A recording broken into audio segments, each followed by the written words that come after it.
Iran के top परमाणु वैज्ञानिक मोहसिन फखरीजादे की शुक्रवार को दिन दहाड़े हत्या कर दी गई। हत्या के पीछे इजराइल की खुफिया एजेंसी मोसाद का हाथ माना जा रहा है, जो ईरान के परमाणु कार्यक्रम के आगे बढ़ने से परेशान है। वैज्ञानिक की हत्या एक तरह से इजराइल की ईरान को चेतावनी है। वैसे अगर मोसाद का इस हत्या में हाथ है तो यहाँ पहली बार नहीं है। बता दें कि ईरान के परमाणु बम कार्यक्रम के जनक पहले शीर्ष वैज्ञानिक मोहसिन फखरीजादे हैं शुक्रवार को राजधानी तेहरान से बाहर अफशाद शहर में अपनी कार में जा रहे थे। उसी दौरान मोहसिन पर गोलियों की बौछार कर दी गई और उनके साथ 3 और लोगों की मौत हो गई। वहीं कार तक गोलियों से छलनी हो गई और मौके पर ही वैज्ञानिक की मौत हो गई। मोहसिन लंबे समय से अपने देश ईरान को परमाणु शक्ति संपन्न करने की कोशिशों में लगे थे। ईरान की एटमी ताकत बढ़ाने वाले मोहसिन की हत्या का शक इजराइल और अमेरिका पर जा रहा है। हालांकि वैश्विक मीडिया से जो खबरें छनकर सामने आ रही है उसमें मोसाद पर ही शक की सुई टिक रही है। बता दें कि मोसाद इजराइल की वो ताकत है जिसका अंदाजा लगा पाना मुश्किल ही नहीं बल्कि नामुमकिन है। इजराइल की खुफिया एजेंसी है जिसे 13 दिसंबर 1949 था।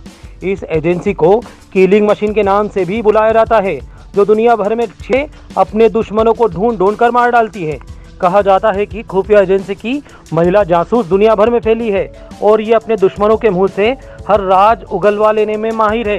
यही वजह है कि इन महिलाओं को मोसाद एजेंसी की ताकत माना जाता है। इसलिए ताकतवर सेना की वजह से ही इजराइल को दुनिया का सबसे सुरक्षित देश कहा जाता है। बता दें कि 1972 में आतंकवादियों ने इजराइल के कई खिलाड़ियों को मार गिराया था।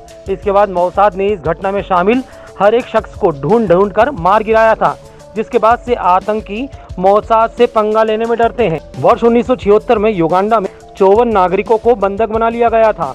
कहा जा रहा था कि उस वक्त युगांडा आतंकियों के साथ मिल गया था, लेकिन मोसाद ने अपनी ताकत से 54 लोगों की मौत के मुंह दिया कि उससे बेहतर एजेंसी पूरी दुनिया में नहीं है। इधर ईरानी वैज्ञानिक की मौत के बाद ईरान ने अपने हथियारों के मुंह इजराइल और अमेरिका की ओर मोड़ दिए है।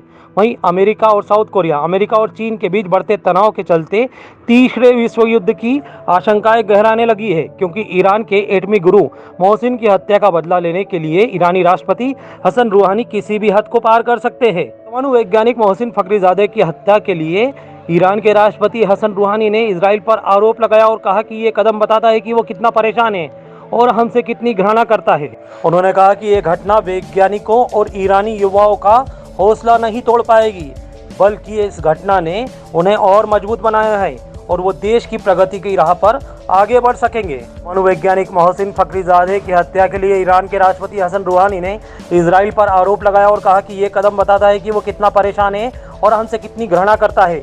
एक बयान जारी कर हसन रूहानी ने यह भी कहा कि फखरीजादे की हत्या से जो जगह खाली हो गई है उसे उनके साथी और छात्र भरेंगे।